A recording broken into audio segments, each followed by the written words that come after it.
This is it. The shores of Lake Winnie. About 12 miles of Mississippi River between Cass Lake and Lake Winnie, yeah, I still can't pronounce it. But tomorrow, weather permitting, that shore way over there is where I've got to go. I believe that's about 13 miles, if I remember correctly, straight across.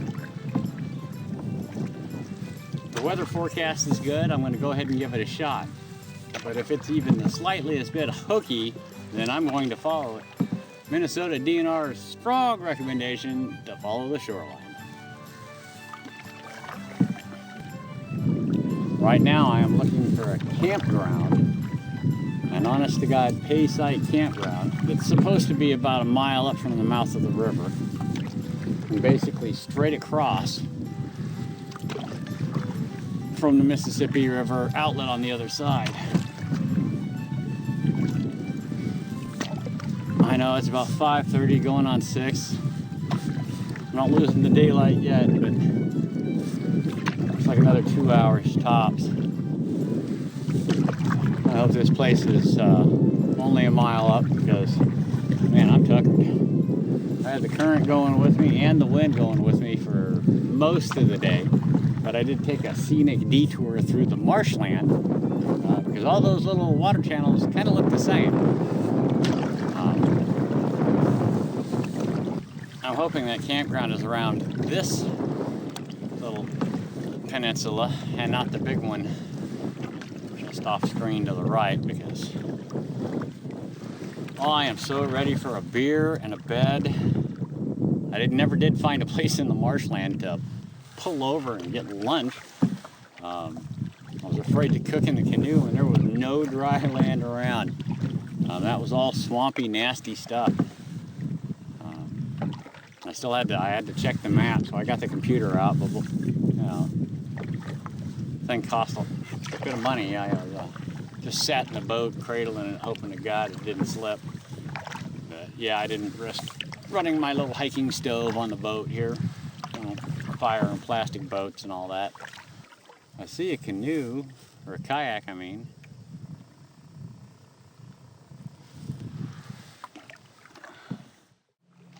Well, folks, just a quick update here. I'm still on Winnie. I've gone north about, I don't know, about 3-4 miles. Big waves, no real breeze. It's hot and it's muggy and the bugs are out in the forest, but for whatever reason, Lake Winnie's got nice, 1 foot, almost sometimes 2 foot rollers. And naturally they're hitting me straight in the sides. I got to take them on the beam. And kind of hard work, but actually it's a pretty scenery around. I mean, rocky shores. I finally found me a place I think the seagulls use for a smorgasbord. It's covered in dead snail shells. It smells a little funky if you have to know, but it was the only soft spot I could find to land. It's lunchtime. I just thought I gotta let you know. Got my mountain house rice and chicken here. I didn't buy this for the trip. I always try and keep a case of this stuff around just in case, call it prepper mentality if you want to. But I mean, it's a meal in a sack. You can't go wrong. I mean, it's not gourmet, but it's better than ramen noodle. I'll be down to that as soon as this stuff runs out. I'm gonna have to start farming for supplies here pretty quick.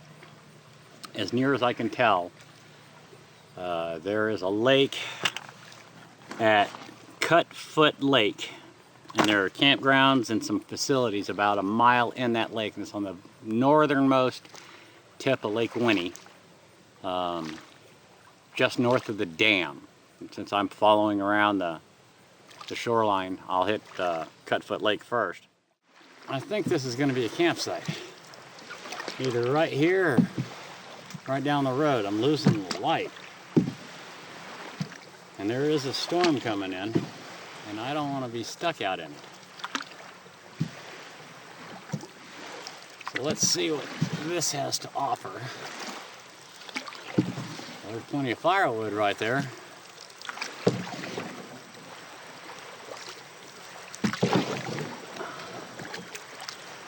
A few feet above the lake level, just in case this lake has a tidal surge, because that would suck.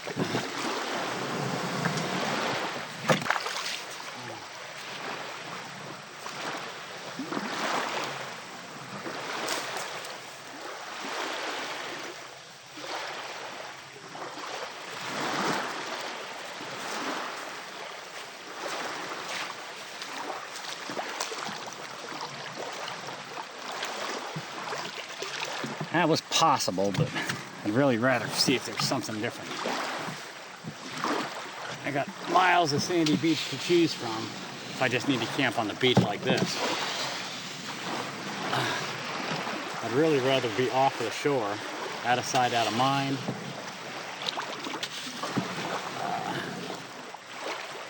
So let's just keep going a little bit. I've set my alarm clock for 6. If it starts to sprinkle on us before then, well, we just make camp in the wet. But 6 o'clock, it actually starts getting pretty dark. And it's never fun setting up a camp in the dark with a headlamp. Well, at least I do have a hands-free desk. We got a grassy little tunnel that goes back there a little bit.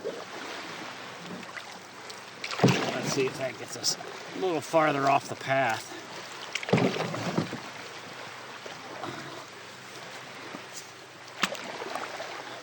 Not looking for much. 15 feet, you can hide yourself pretty well.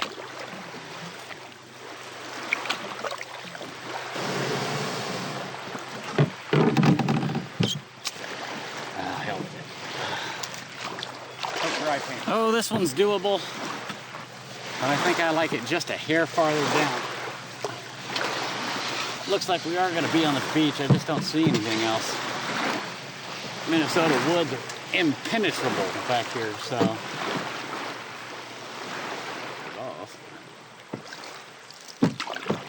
Let's see what happens here.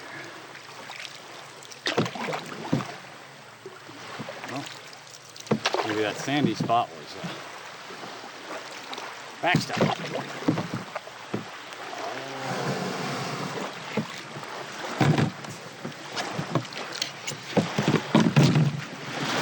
Pretty deep right here on the shore.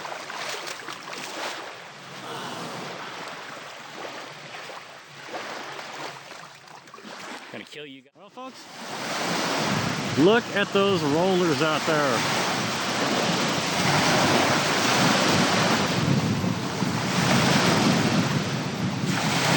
I have been beaten into that for a couple of hours now. It's now 4 o'clock. Figure I got another.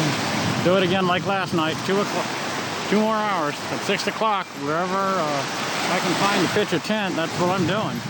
Late start this morning. I was hoping these waves would die down. Obviously they haven't. The wind has shifted though, a little bit. So now I'm paddling into a headwind and the waves got bigger. Always a fun deal. And I think Cutthroat Lake is over around this. I'm not 100% certain. Distances on the lake map are kind of wonky.